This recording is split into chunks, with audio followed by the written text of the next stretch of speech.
Hello my dear students, welcome to the MS science academy. मैं हूं मीनू श्रीवास्तव और आज हम एक बहुत इंपॉर्टेंट टॉपिक के बारे में डिस्कस करना चाहते हैं और कहीं ना कहीं मैं भी बहुत खुश हूं, बहुत एक्साइटेड हूं उस टॉपिक के बारे में आपसे डिस्कस करते हुए कि आज सिलेबस की गाइडलाइन हमारे सामने क्लियर हुई है और हम अच्छे से सिलेबस को देख सकते हैं कि बेसिकली क्या सिलेबस हमें पढ़ना है और क्या सिलेबस नहीं पढ़ना है।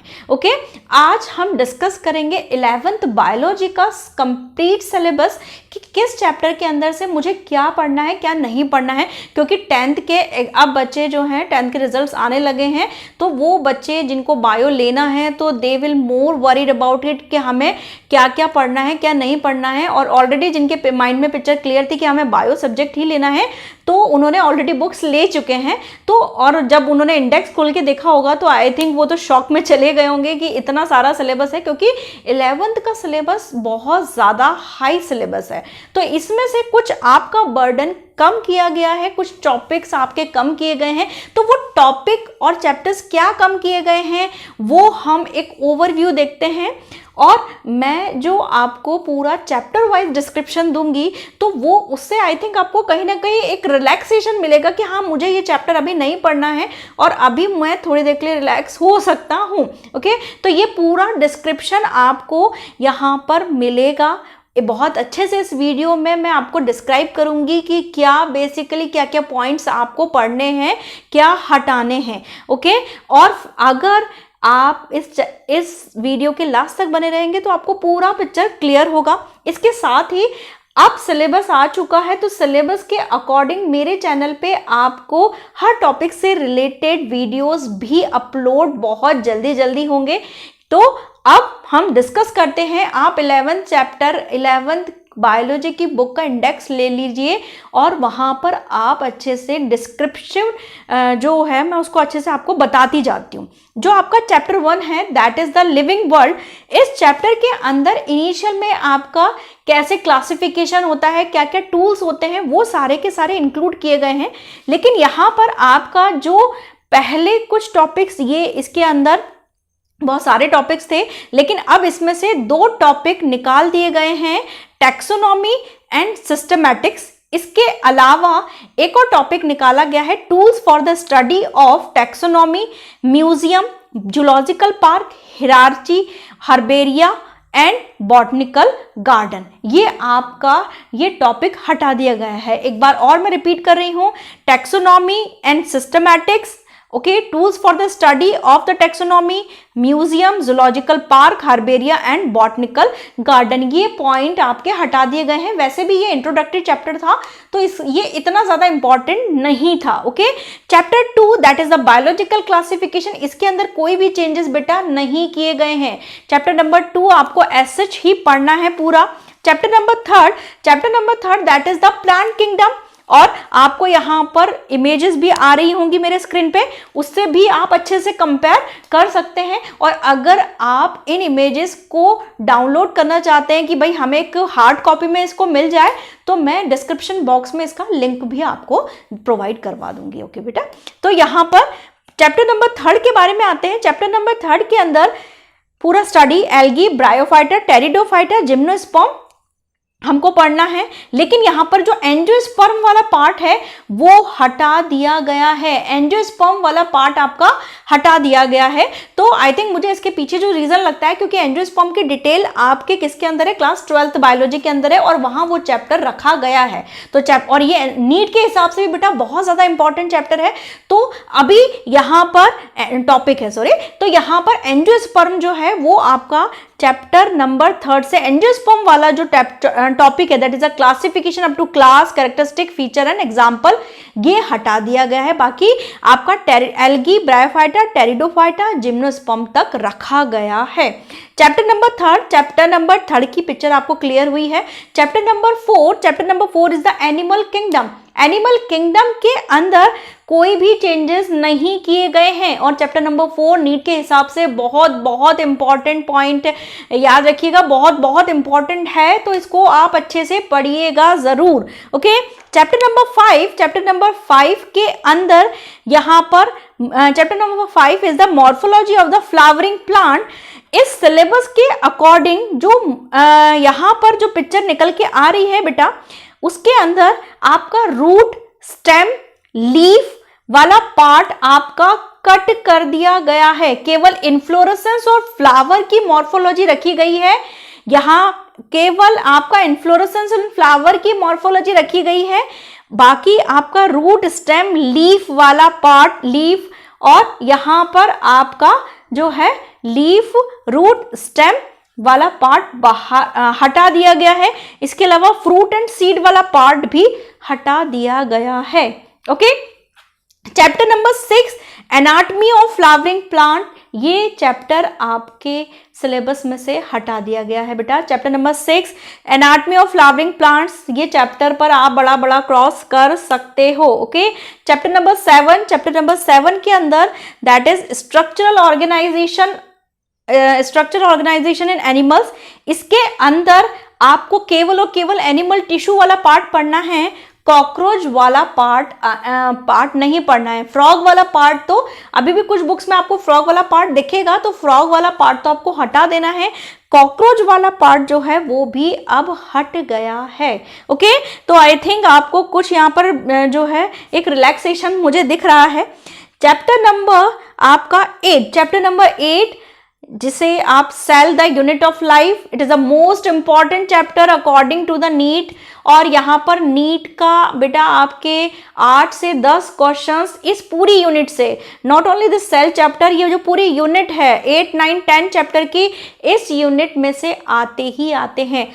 करीबन 9 से 10 क्वेश्चन का वेटेज होता है इस चैप्टर का। ओके, तो इस चैप्टर को आपको ढंग से पढ़ना है और इस चैप्टर में से कोई भी चेंजेस नहीं किए गए हैं। 8th चैप्टर के अंदर भी कोई चेंजेस नहीं है, 9th चैप्टर के अंदर भी कोई चेंजेस नहीं है एंड 10th चैप्टर के अंदर भी कोई चेंजेस नहीं किए गए हैं। ओके, अब यहाँ पर आपको यहाँ देखना है आपको कि चैप्टर नंबर 9 में भी कोई चेंजेस नहीं किए गए, चैप्टर नंबर 10 में भी कोई चेंजेस नहीं किए गए हैं।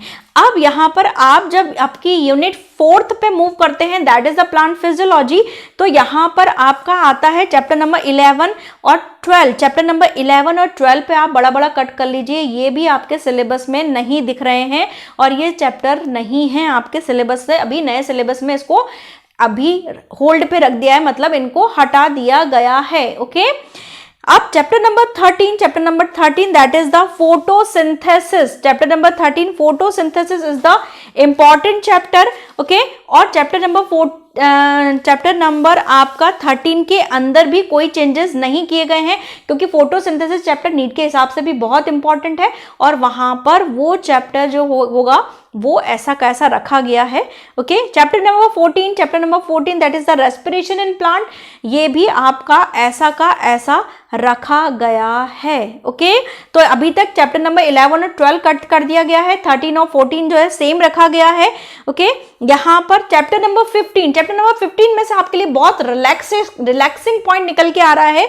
वहां पर आपका सारा पार्ट अब कट कर दीजिए except growth regulators. Growth regulators आपके कौन कौन से? Auxin, gibberellin, cytokinin, ethylene, abscisic acid. ये पार्ट अकेले सिर्फ आपको ये पार्ट पढ़ना है, ग्रोथ रेगुलेटर्स के फंक्शंस। ओके, ग्रोथ रेगुलेटर के जो फंक्शंस हैं वो आपको इसमें पढ़ना है, अदरवाइज और कोई पार्ट आपको इसके अंदर नहीं पढ़ना है। Okay, now come to the human physiology that is the unit 5, और वो बहुत बहुत इंपॉर्टेंट है आपके नीट के हिसाब से भी और 11th के सिलेबस के हिसाब से तो इंपॉर्टेंट है ही।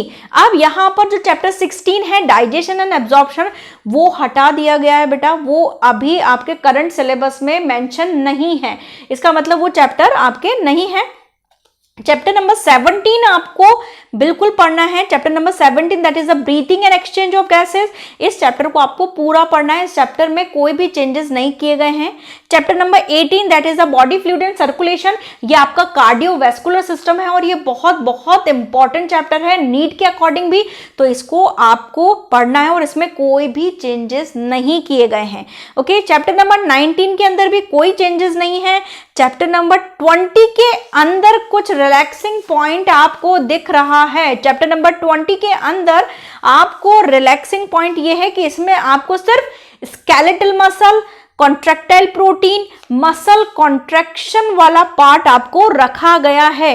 आई एम रिपीटिंग, इसमें आपको स्केलेटल मसल, कॉन्ट्रैक्टाइल प्रोटीन और मसल कॉन्ट्रैक्शन वाला पार्ट रखा गया है, बाकी पार्ट इसमें हटा दिया गया है। ओके, अब यहां पर उसके बाद चैप्टर नंबर 21 के अंदर आपका जो पार्ट कट किया गया है that is the reflex action, sensory, perception, sense organ, elementary structure, function of eye and ear. तो ये यहाँ पर ये भी काफी रिलैक्सिंग है, क्योंकि आई एंड ईयर की प्रॉब्लम होती है बच्चों को कि मैडम ये हमको अच्छे से याद नहीं हो पा रहा है, तो ये आपके लिए काफी रिलैक्सिंग होने वाला है। Okay, now come to the last chapter that is the chapter number 22 chemical coordination and integration. यहां पर भी कोई चेंजेस नहीं है बेटा, और ये चैप्टर आपका ऐसा का ऐसा है, और ये चैप्टर आपको नीट के अकॉर्डिंग तो इंपॉर्टेंट है ही सही। तो आई थिंक अभी आपको कुछ बिल्कुल क्लियर हुआ होगा कि कौन से चैप्टर्स आपको पढ़ने हैं, कौन से नहीं पढ़ने। एक बार मैं और रिपीट कर देती हूँ आपको कि चैप्टर 1 में से जो स्पेसिफिक टॉपिक्स मैंने बोले हैं वो हटा दीजिए आप। चैप्टर 2 में कोई चेंजेस नहीं है। चैप्टर 3 में एंजियोस्पर्म वाला पार्ट हटा दीजिए। चैप्टर 4 में कोई चेंजेस नहीं है। चैप्टर 5 में root, stem, leaf, fruit, seed वाला पार्ट कट कर दीजिए। अच्छा, इसके अंदर एक पॉइंट रह गया था, इसके अंदर सोलेनेसी या लिलिएसी में से ही एक फैमिलीज आपको पढ़नी है। ओके, यहाँ पर आपके 3 फैमिलीज डिस्क्रिप्शन, आपको बुक में 3 फैमिलीज का डिस्क्रिप्शन है, जिसमें से आप सोलेनेसी या लिलिएसी को ही पढ़ेंगे। Okay, chapter number 6 completely cut कर दिया गया है। चैप्टर नंबर 7 में केवल एनिमल टिश्यू की स्टडी करनी है। कॉकरोच वाला पार्ट कट कर दिया गया है। चैप्टर नंबर 8 के अंदर कोई चेंजेस नहीं है। चैप्टर नंबर 9 के अंदर कोई चेंजेस नहीं है। चैप्टर नंबर 10 के अंदर कोई चेंजेस नहीं है। और ये तीनों चैप्टर नीट के हिसाब से भी बहुत बहुत इंपॉर्टेंट हैं बेटा। चैप्टर नंबर 11 और 12 कट कर दिया गया है। चैप्टर नंबर 13, 14 के अंदर कोई चेंजेस नहीं रखे गए हैं। चैप्टर नंबर 15 में केवल और केवल you have to study the growth regulators. Okay, बाकी पार्ट हटा दिया गया है। चैप्टर नंबर 16 में को हटा दिया गया है, वो डाइजेशन चैप्टर था। चैप्टर नंबर 17, 18 एंड 19 में कोई चेंज नहीं है। चैप्टर नंबर 20 में केवल skeletal muscle, contractile protein, muscle contraction part रखा गया है। चैप्टर नंबर 21 में रिफ्लेक्स एक्शन पार्ट कट है। Reflex action, sensory, perception, sense organ, structure of eye and year cut है। एंड चैप्टर नंबर 22 में कोई चेंजेस नहीं है। आई थिंक आपको एक अच्छे से पिक्चर क्लियर हुई होगी कि क्या आपको पढ़ना है, क्या नहीं पढ़ना है। तो आप अब से आपको, अभी तक मैं अपने जो है चैनल पे 11 का मैंने अभी तक कोई वीडियो अपलोड नहीं किया है। 12th का वीडियो अपलोड कर दिया है, 9th के 10th के अपलोडिंग चल रहे हैं, लेकिन 11th का मैं थोड़ा सा होल्ड पे थी कि क्योंकि 10th के बच्चे अभी फ्री हो रहे हैं, तो मैंने कहा अभी धीरे से हम इसको करेंगे। लेकिन अब चूंकि सिलेबस की गाइडलाइन आ चुकी है, देन अब आपको मेरे चैनल पे ये सभी बहुत अच्छे से सारे videos as per the NCERT syllabus मिलने स्टार्ट हो जाएंगे। तो आप पढ़ते रहिए, और आप इस सिलेबस को जो मैंने बोला है इसका डिस्क्रिप्शन, इसका लिंक अगर आपको चाहिए कि हमें हार्ड कॉपी में चाहिए, तो मैं उसका डिस्क्रिप्शन आपको पूरा डिस्क्रिप्शन बॉक्स में उसका लिंक मैं आपको दे दूंगी, तो वहां से भी आप डाउनलोड कर लेंगे। ऐसा आपको यूनिट वाइज नहीं मिलेगा, वो मैंने पूरा एक चैप्टर वाइज तैयार किया है, वो आपको उसमें मिलेगा। तो आई थिंक आपको क्लियर हुआ होगा। Okay, till then take care.